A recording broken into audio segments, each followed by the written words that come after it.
If you've been following my channel long enough, you might notice that most of my content is a cry for help. But when the war broke out, I didn't even have the time or motivation to keep these depressing videos going. I had to grind and deal with fleeing the country. Twice. Have I told you that I have a Ukrainian girlfriend?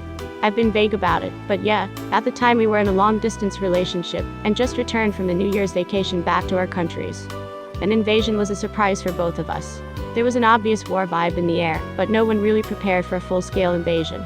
Ironically, I found out about the invasion the minute it started as I was making a video, explaining why Putin would never make such a foolish move. Not gonna lie, it felt weird taking a glance at my banking app, and seeing ruble plummet in real time. I sent my GF some money in the initial hours of invasion as she moved to the countryside, and we were just waiting for Russians to arrive. Yeah, back then Russian army had a much more formidable reputation. After the initial shock, I still managed to get my girlfriend away from rocket strikes, and had to spend couple $1,000s on European hotels, while I was working on my own escape. That's why many Ukrainians return, by the way. You can't live in refugee camps or hotels forever, and European rental market is pretty fucked. Plus most of Ukraine is not really a war zone, only Russian majority parts are. Thanks Putin, I bet people living there are really thankful. Russians had a vastly different experience fleeing. There are no bombs or border restrictions yet, and enough time to prepare for an escape, but Western partners with a deep humanitarian concern were sure to make the escape as hard as possible, while buying tons of gas, and still selling anti-riot gear to the regime. As a result, cost of living in neighboring post-Soviet countries skyrockets, with decent flats worth $1,000 a month on average. At least European rentals look nice.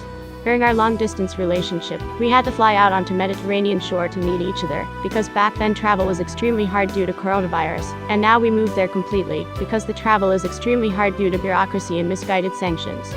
Instead of a simple direct flight, I had to drive to the nearest big city, ride to the southernmost airport on a train, and board the most expensive flight I purchased so far, that got delayed for hours, because the European Union wants to hurt Russian flight safety.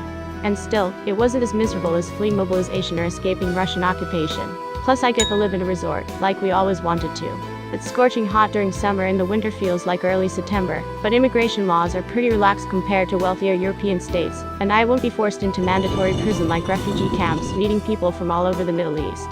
We haven't left the city ever since we arrived, and honestly, I've lost most of my motivation because there's far less opportunities, and it just feels like the world will never be as open as it used to be.